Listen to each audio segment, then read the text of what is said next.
Hi, my name is Stuart Douglas from designandtechnologysupport.com. In this short video, I'm going to demonstrate how to marker render the A3 Handheld Whisk sheet that I put together a number of years ago.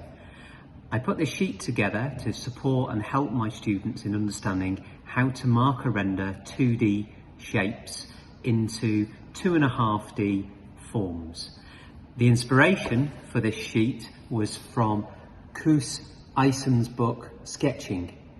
If you like this video, please subscribe to the channel and also visit designandtechnologysupport.com for more information.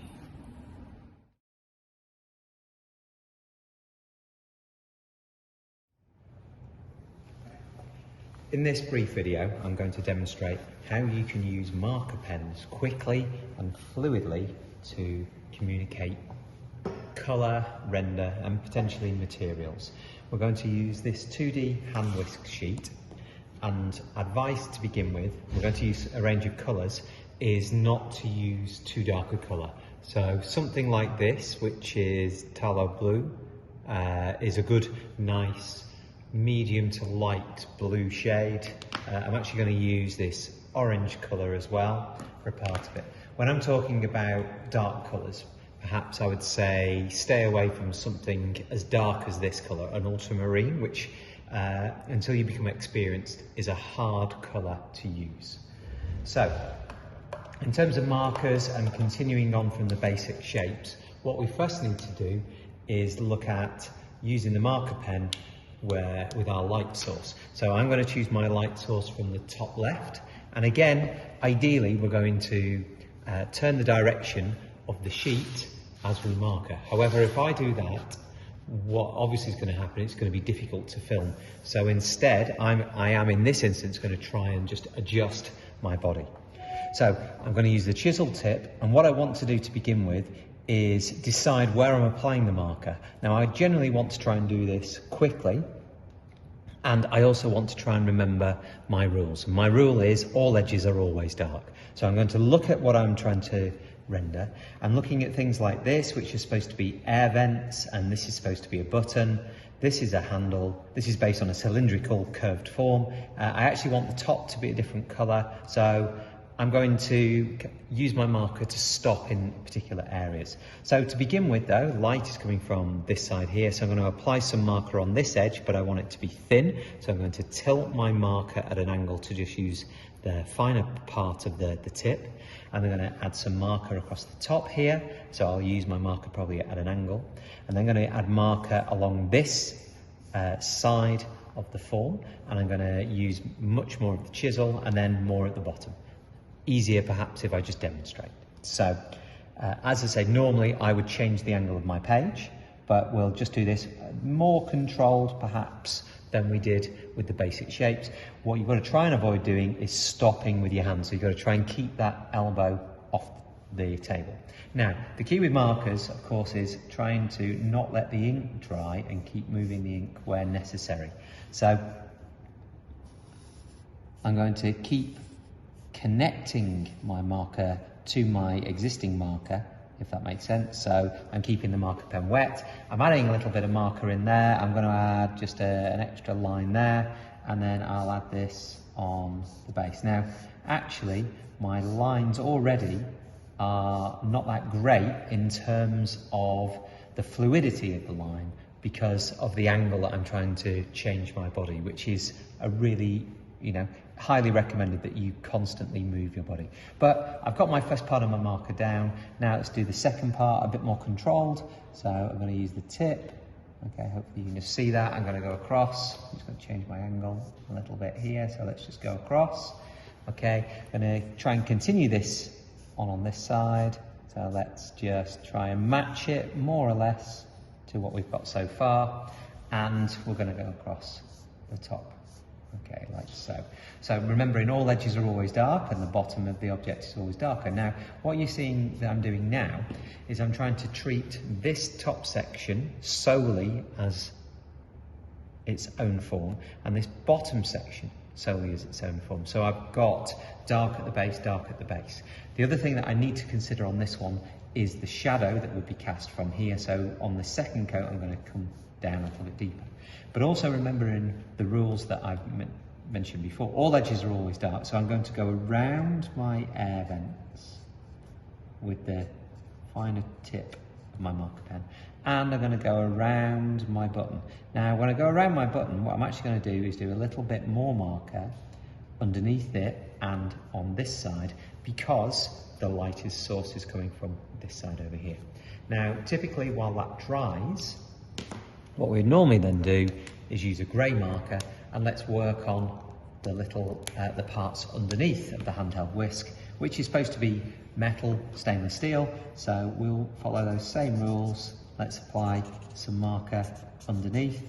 Okay, I'm going to do this much faster, as you will see, and remembering that of course one of the things that we're trying to do is actually marker pretty quickly overall. This is just to give the impression, you hopefully can see that I'm actually markering incredibly fast for this part. And that's just the first coat. I will actually struggle with a C3 marker to get that really dark, and that's where I'd use the black soft pencil. If you were to use, for example, a C4, you would be able to get that little bit more depth to your work, depth to the greys, and of course that could be highly recommended, in particular for shadows. But I've applied my first coat. I'm also going to do my orange colour right now. So orange, I'm going to try and forget everything here and treat this as a separate object. Now this is supposed to be a handle, and the handle is supposed to wrap around this cylindrical form, which means that we should end up with shadow here and shadow in this part. And I'm going to do the top orange as well, just because I thought it's going to look quite nice. So I think the blue and the orange work quite well. I'm not worried if I've not kind of got all my light area. So remembering those rules, this edge, okay, and the top edge, okay, like so. Bottom edge, I want to be a little bit thicker, like down on here, and on this side, we'll have a bit more and a bit more marker there. And then what I'm going to do is treat this part and on this side, because I'm treating them. Remember, all edges are always dark. And I'm trying to think about shadows and adding my lines in. And if you wanted to, of course, you could add a thin line, if that's what you want to do. Okay, now while that's drying, I can actually go back to my blue. So let's go back to my blue, let's use this. Now I'm just going to come across the camera now, just so I can try and get a better angle to work and get a more fluid line. So the second time I'm going to go across this, I'm going to do my first line again, but I'm also going to add a second line in. So I'm going to do my first line again, okay, so getting that darker edge and just come in one. I'm going to do the same on the top, but just come in one. So I should get a difference of tone. Now let's just change the angle of my body. I'm just going to add a bit more on the top. Let's add a bit more here. Let's just going to a little bit overworking there, okay, on that side. And again, just on here on that edge, and just going up. Then we're going to do the same on the underneath, but this time remembering that we would have some shadow from the orange handle. Let's now add some extra additional marker here on the bottom. Now again, you know, just to remind you, I think I've made the point a number of times here, I wouldn't normally work in this way. I would have this angled, because it's just going to give me more fluid lines.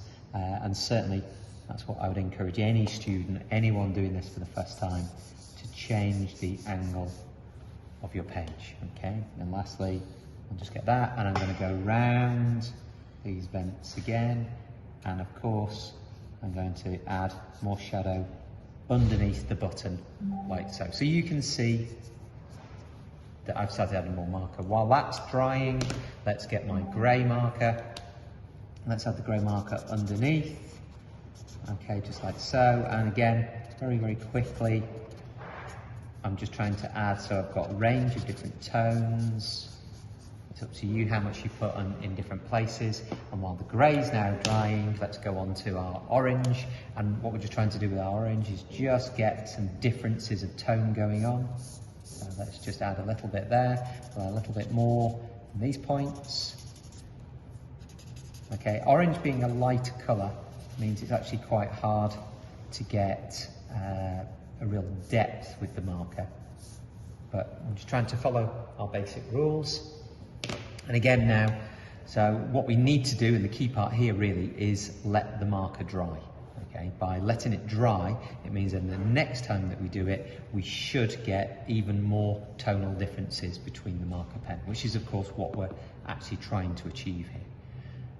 While all of that is drying, what I would say to students is start this one, because just because they're waiting, they shouldn't just wait for this to dry. So again, we could, okay, using our marker pen here, start on this one. So just because of the angle on this, I'm just going to move my paper just hopefully like that, so it's a nicer angle and the curve, okay, and I'm going to just start off by adding a little bit of marker here, okay, already.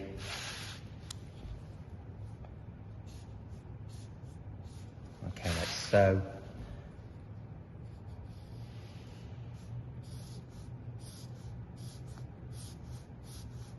And actually, if you can work faster with the marker, you will get better results. Invariably, this is what happens. So you can see now I'm turning my page all the way around. I'm just going to add another line in here. Okay, faster lines just going to give you nicer effects. I'm actually on this one, I'm going to go across here. Okay, instead I'm going to do the base as a separate colour, so I'm actually going over my edge and then typically treating it as a separate object. Okay, so adding a bit more depth. Let's go around these vents here. Okay, always a little tiny bit more marker just underneath. And we've just got a bit of a button here on this surface there, so a bit of a shadow. And these two parts I'd render in a different colour. So while that's now drying as my first coat, let's now go back over here, okay, and we'll do our final coat of marker. Okay, remembering that we've only got 3 attempts. So again, just going to twist this round slightly just for the video. Okay, so I'm going to now really just add in, and what you will actually see when you come to do this and doing it more dynamically, like faster, is that by putting a little bit more marker on, the marker's not soaking into the paper quite as much, and when it doesn't, you get the shine of the ink. And you will see that a lot more. It's perhaps hard to see on this recording, but when you come to do this, that's what you should see. So I apply the marker, there it is, it's a little bit more shiny, okay, like so. Okay, but of course it evaporates very, very quickly. I'm just trying to get that edge there a little bit more dark, okay? Then go round, again, last time, just round all edges, always dark, okay? Just trying to get a bit more depth. We can do a final coat of that with our grey, so just perhaps on a couple of sides, just to get a little bit more depth again. And lastly, exactly the same process with our orange. Okay, so here's our orange, let's just get a little bit more. And again, as I said before, you will really struggle with the orange to get it any darker. Light colours are quite hard to get that depth, but we've got a base coat. Just while that's drying, before I apply any black soft pencil, I'm just going to move the work back. I'm just going to add a little bit more to this green shape now. So we're just going to, again, try and get that depth. And I'm not overly worried if I do go through the handle, because the point of this is that we are trying to do this very, very quickly overall. Okay, so you can see what I'm doing, hopefully, and now, okay, just going over, I'm actually just going to add a little bit more on here, and by the fact that I already did one line means now that my additional line, I should get now a slight difference of tone going on, so let's just add. Okay, just doing a little line across. Okay, again, supposedly a curved surface. So while that's now drying, and if you noted, I just went round these two parts here, I'm just going to add some soft black pencil on this, and this time I've also got a white Chinograph pencil, and the white Chinograph is going to add highlights. Before I do, I just want to look at this button, and I actually want it in a different colour. I want it to be, let's say, green. Okay, this green. So I can try and add a little bit of that as a colour just over the top. Now, of course, there's blue underneath, so it's not going to work hugely well, but we can see now just from that we've got this slight green tone, which will help us distinguish this as a button. So I'm going to use black soft pencil. First thing I'm going to do is just let's add in where the air vents are. Okay, we always usually tend to colour these a dark black because we can't see inside and there's no light inside. Then what we want to start doing is having a look at our shadow areas and really starting to define the separate pieces. Now, if you remember, my rule is all edges are always dark. So even though this is top edge here, we could just add subtly a little bit of soft black pencil. And the reason for this is my kind of theory on this is that most of the parts that we are ever talking about rendering are plastic products. And if they're plastic, they will typically have a slight fillet or round on the edge of the plastic where it meets another plastic, okay, where there's a split line. If there's a slight round, that normally means that it would fall away a little bit from the light, and if it falls away from the light, it would have a bit of shadow. Okay, so that is kind of a simple version, perhaps, of my theory behind the reason why I do this. I do it because it looks effective. I'm just going to, as we're going down, so you can see what I'm doing at the moment, I'm just focusing on the blue, and again I'm going to do that. Now over here we've got a mix of the orange and the blue, which doesn't look great, so this is an opportunity where the black soft pencil actually hides that. So what I'm trying to do now is just highlight where that shadow is. Now actually what I want to do with the black soft pencil is go over the line. So it's actually, because I'm adding the black tone to the bottom of the handle at the same time, we're just trying to add depth. Okay, then if I turn it round, what I want to do here, I'm just going to make this as a shadow area, go a bit darker in here, and just start to fade out. And then let's add some black soft pencil here. Okay, and you can see I'm doing this very quickly now. Only on my own work, just spend a little tiny bit longer doing this, but we'll just get some black soft pencil there. I'm just going to spin this round again, okay, so you can see. Okay, we'll do that so it's in the middle. And the bottom of the object, always darker, so let's add a little bit on the bottom, okay, and then as we did with the basic shapes, blending that in, okay, like so.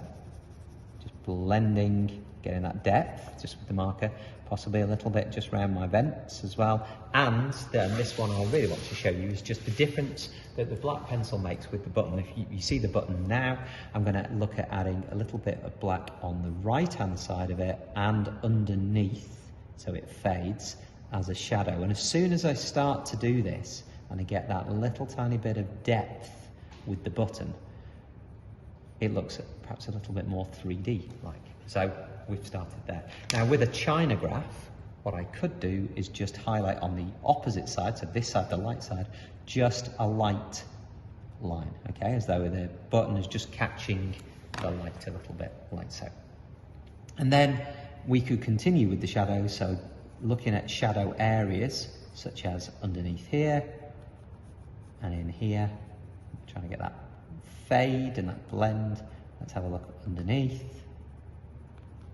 like that, perhaps a little bit on this side, because most of this would actually be under shadow anyway, a little bit at the bottom where the split line is, or whether we've got two materials joining perhaps, probably a better way of saying that.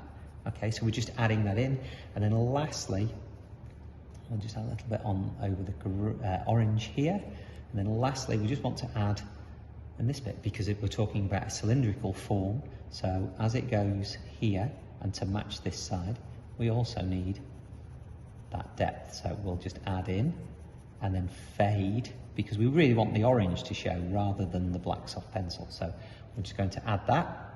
Okay, let's add a little bit more at the bottom of it. Let's just add a little bit along the base of this, and again making sure that we blend. Just going to add a little bit here for the chamfered cut at the end, or that's what I'm trying to show. And then on this side also a little tiny bit just over the orange, blend and blend, a bit on the bottom.